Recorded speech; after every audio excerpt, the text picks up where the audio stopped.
અલા એ મારા બાપાએ મને માવો ખાતા ચાલી લીધો. એટલે હું વાત કરે આ તો ખરાબ પરિસ્થિતિ સર્જાણી તો હવે હું કીધું મને બાકાત કરવાની વાતું ઘરમાં કાલ હાલતી હતી. બાકાત કરવાનું કે ને અરે મૂંઝામાં તું તાર બાપાને કહી દે કે ભાઈ મારો મને ભાગ આપી દો અને મારા ઘરમાં રહેવો હોય ટાઈમ ખાવાનું મળશે અને હું મારા બાપ દીકરો ભાઈ માવો તો ખાઈ ને માવા ભેગા ભાઈ ખાવા મળશે કાકા મોપરનું કામ કર થઈ જાવ તારે શું કરવાનું ખબર ખાલી મહિને એમને હા ખાવા પીવાના થોડા પૈસા દેતો જાજે. એટલે હું કઈ કમાતો જ નથી યાર. મારા બાપા એમને હાચવતા હતા. તારે એમને હાચવ હોય તો કે તો આવી જાવ કાલથી ઘરે. એટલે હા ભીખ માંગ્યો હોત એટલે તાર બાપાને કાઢી મેળતા તો હવે કામ કર તાર બાપા પાસે તારો ભાગ લઈ લે એટલે પૈસા આવી જાય તારે એમાંથી મને પૈસા થોડાક દઈ દેજો અડધા બે કલાક ભાગમાં મેં 3 થી 4 વાર મમ્મીને ભાગમાં કીધું. ભાગમાં નકરા મમરાને પેટી જ આપી દે છે.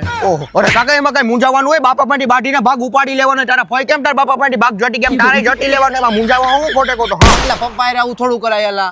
અરે પપ્પા હોય તો હું થઈ ગયું તાર ફોય તાર પપ્પાના જટા ને કાં જટલી નો ભાગ એમ વાત છે કાકા પેલા પપ્પા એ આવું કરાય કરાય હું આવું ભેગો બોલ ભરાવું ભાગ તમારા કાકા પરિવારના હે કે તારો ભાગે મારો થઈ ગયો ના ભાઈ એવું નથી કરવું મારે.